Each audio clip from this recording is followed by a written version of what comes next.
सुप्रभात, नमस्कार साथियों। और आपका स्वागत है मेरे यूट्यूब चैनल वन कर्तव्य और जीवन शैली में। और 2 दिन की उमस के बाद आज फिर सुबह सुबह बरस रहे हैं बदरा, और मौसम भी सुहाना हो गया है। और देखते हैं कितनी बारिश होती है। और बारिश का भी सावन में ही अकाल पड़ जा रहा है। तो मौसम अभी घिरा हुआ है, बादल हैं। और फिलहाल नैनीताल डिस्ट्रिक्ट के लिए तो कोई चेतावनी जारी है नहीं, पर फिर भी बारिश हो रही है। और ये भी एक सुखद क्षण है। और शांत हैं बिल्कुल पत्ते जंगल के, और पेड़ थोड़ी सी बढ़ोतरी।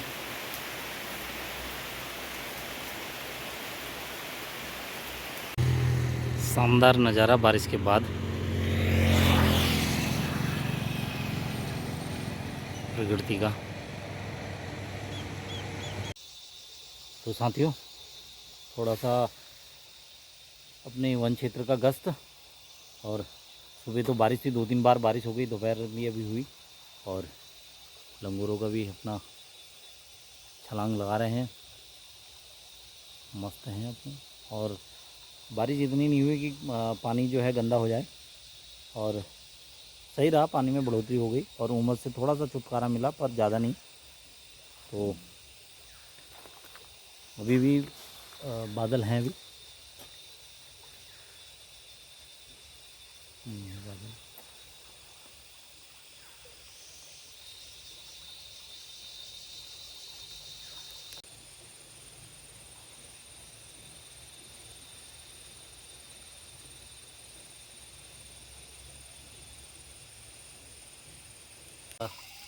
अभी आज दिन में पूरा यही काम किया गया। तो हम जो है मानव वन्यजीव संघर्ष के तहत पशु क्षति, मानव क्षति और मकान क्षति और फसल क्षति, इससे संबंधित वन विभाग जो है मुआवजा देता है। तो मुआवजा जो है जैसे ही बजट उपलब्ध होता है, तो उसके आधार पर हम लोग इनको, पहले प्रक्रियाएं बड़ी जटिल होती थी। चेक आता था, चेक में फिर कुछ गड़बड़ हो जाता, नाम गड़बड़ है, पता गड़बड़ है, तो वो वापस होते थे। बहुत प्रक्रियाएं लंबी थी। पर इस बार अब कुछ दिनों से विभाग ने जो है सीधे आरटीजीएस के माध्यम से जो पीड़ित व्यक्ति है, तो उसके खाते में जो है ये पैसे चले जाते हैं। तो उन्हीं जो उनकी आर्थिक सहायता है उससे की जाती है मानव वन्यजीव संघर्ष राहत वितरण निधि नियमावली के तहत। तो अभी जो हमने आज जो दिए हैं, तो उसमें जो है बजट के आधार पर इनका भुगतान होता है। तो अब कुछ प्रक्रियाओं में ऐसा होता है कि किसी की अगर देर से आ रहा है, उनमें भुगतान अगर देरी से हो रहा है, तो उसका एक कारण है कि उनमें 2 हेड होते हैं, जिसे मद, मानक मद कहा जाता है। तो एक कॉर्पस फंड है और एक आपदा है।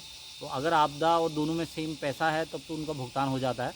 फिर भी हमारा यही मकसद रहता है वन विभाग का कि पहले जो है मानव क्षति में भुगतान हो जाए।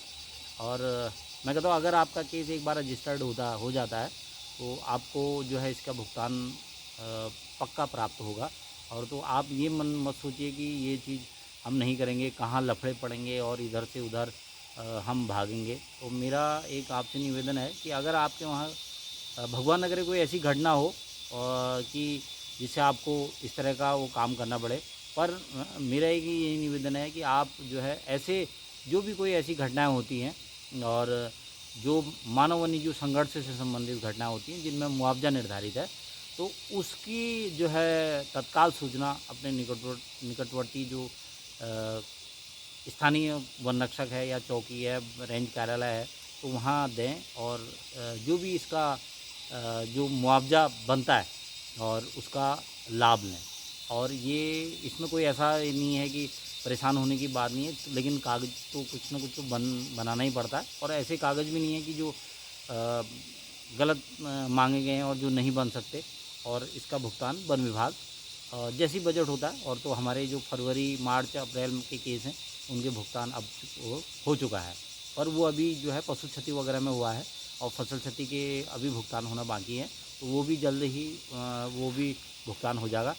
और अगर ऐसी कोई घटना होती है, कहीं भी आप उत्तराखंड के निवासी है, उत्तराखंड वन विभाग में, तो आप अगर वनों से कोई भी अगर जो मुआवजा दे है जिसमें वैसी में कोई घटना होती है तो आप ज़रूर उसको फ़ाइल करें और उसमें अपने